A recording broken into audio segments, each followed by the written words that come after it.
एक भयानक गर्म रेतीला रण प्रदेश। जिस तरह हमारा राजस्थान है, गर्मी में किस तरह वहाँ पे रेत पूरी गर्म हो जाती है, बहुत गर्मी होती है, उसी तरह का एक प्रदेश था। और उसमें दर्द से तड़पता एक पंछी। तेज़ गर्मी के कारण इस पंछी के पर सब जल चुके थे। वो ना उड़ पा रहा था और ना ही अपने लिए शिकार करके कुछ खा पा रहा था। दर्द में कुछ भी बड़बड़ा रहा था और जल्द से जल्द अवस्था से मुक्ति मिल जाए ऐसी प्रार्थना कर रहा था। तो उसी समय पर आसमान में ऊंचाई पर उसने देखा कि गरुड़ कहीं पर तेज़ी से उड़कर जा रहे थे। तो उसे पता था कि ये ज़रूर भगवान विष्णु का ही वाहन है और वो उसके सवालों का जवाब ज़रूर देंगे। तो इसीलिए उन्होंने उसे यानी कि गरुड़ को तेज़ आवाज़ लगाई और अपने पास बुलाया। चमत्कारी गरुड़ इतनी ऊंचाई पर भी था, लेकिन फिर भी धरती की हर एक छोटी से छोटी आवाज़ को साफ साफ सुन सकता था। इसलिए दर्द से कर्रा रहे उस पंछी की आवाज़ भी उन्होंने सुन ली। और ज़रूर उस पंछी को मेरी मदद की ज़रूरत है, इसलिए वो मुझे पुकार रहा है, ये सोचकर वो उसे ढूंढते हुए वहाँ गए। तो उन्होंने यानी कि पंछी ने उनसे पूछा कि आप कहाँ जा रहे थे। तो गरुड़ ने बताया कि वो स्वर्ग लोक जा रहा है। तो किसी काम से वो धरती पे आए थे और वो पूरा करके अब वो जा रहे हैं। तो पंछी ने अपनी दर्दनाक परिस्थिति बयां करते हुए कहा कि मैं गलती से दिशा भूल गया था और इसी वजह से मैं इस गर्म रेतीले प्रदेश में आ पहुंचा हूँ। मेरी ये हालत हो चुकी है कि न मैं उड़ पा रहा हूँ, न अपने लिए शिकार करके कुछ खा पा रहा हूँ। अगर दया करके आप स्वर्ग लोक से ये पता कर पाएँ कि मेरी हालत ऐसे कब तक रहेगी और इसमें कब सुधार आएगा, तो मुझे प्लीज़ बता दीजिए, बहुत मेहरबानी होगी। तो उस पंछी की इस विनती को सुनकर वो वहाँ से स्वर्गलोक गया, यानी कि गरुड़ वो स्वर्गलोक गया और वहाँ पर उनको दरवाजे पर ही देवदूत मिले। तो देवदूतों को देखकर गरुड़ ने उनसे उस पंछी का सवाल पूछा।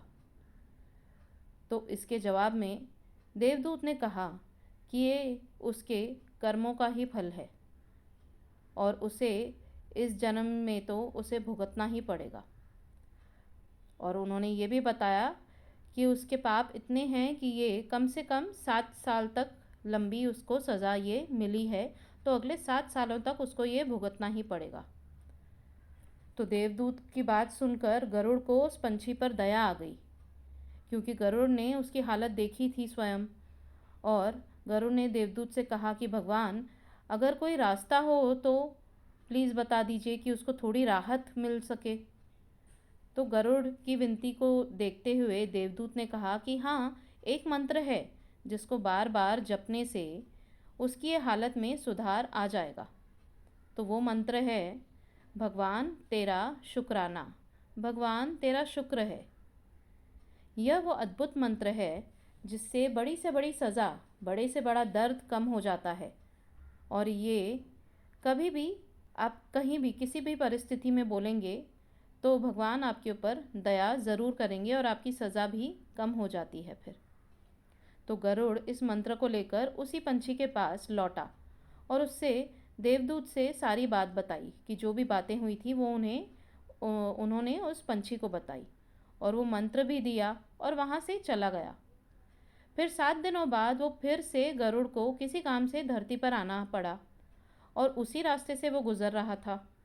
तो गरुड़ ये देखकर बहुत हैरान हो गया कि पहले जो पंछी मरने की हालत में था उसके अब नए पंख निकल आए हैं और वो जहाँ जा रहा था वहाँ पर नई झाड़ियाँ उग निकलती थी और उसके नज़दीक ही एक छोटा सा तालाब भी बन चुका था।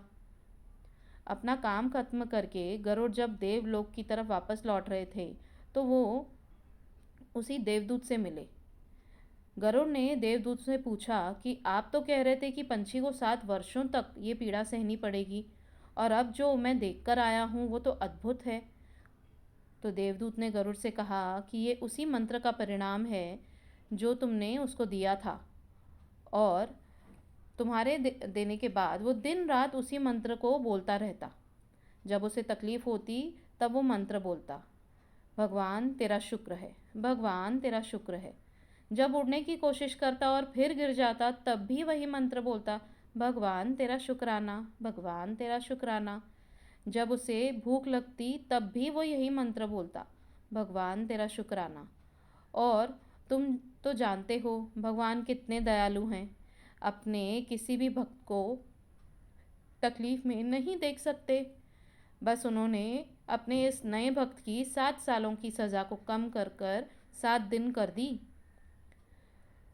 तो ये एक बहुत अद्भुत मेरे पास व्हाट्सएप पे स्टोरी आई थी, तो जो मैंने सोचा ये आप सभी को ज़रूर बतानी चाहिए कि आपको क्या लगता है कि बाबा को अगर हम धन्यवाद देते हैं तो क्या बाबा हमें अपने तकलीफ़ों से राहत नहीं देंगे? नहीं, क्या नहीं देंगे? पर क्या हम रोज़ नियमित रूप से बाबा को धन्यवाद देते हैं? नहीं, हम उन्हें हर चीज़ के लिए कोसते हैं जो हमें नहीं मिली, लेकिन उन्होंने जो हमें अनगिनत मूल्यवान आशीर्वाद दिए हुए हैं, क्या कभी भी हम सभी ने उनके लिए हर पल उनका शुक्राना किया है? तो आइए जीवन में पॉजिटिव रहना सीखें और हर दर्द जो भगवान ने हमें दिया है उसके लिए भी शुक्राना करें। ये सोचिए कि अगर सर दर्द हो रहा है तो बाबा शुक्रिया, कम से कम मुझे बुखार तो नहीं हुआ। और अगर आपके पास छोटा सा घर है तो उस बात के लिए शुक्राना करें कि कम से कम घर तो है, कहीं हम सड़क पे तो नहीं रह रहे। अगर हमें साधारण नॉर्मल खाना खाने को मिलता है तो भगवान को उस चीज़ का भी शुक्राना करें, क्योंकि हमें भरपेट खाना खाने को तो मिल रहा है। क्योंकि बहुत से लोग अब भी हैं इस दुनिया में जो बिना खाए सो जाते हैं। तो इस नए वर्ष में आइए हम सभी प्रण लें कि बाबा हम रोज़ आपको शुक्राना करेंगे, उठते बैठते दिन रात। बाबा आपका शुक्राना, आपका बहुत बहुत शुक्राना। आशा करती हूँ कि आपको आज की ये कथा, ये स्टोरी अच्छी लगी होगी। अगर अच्छी लगी तो प्लीज़ शेयर कीजिए और बाबा का नाम जपिए। बाबा से यही प्रार्थना कि आप सभी खुश रहें।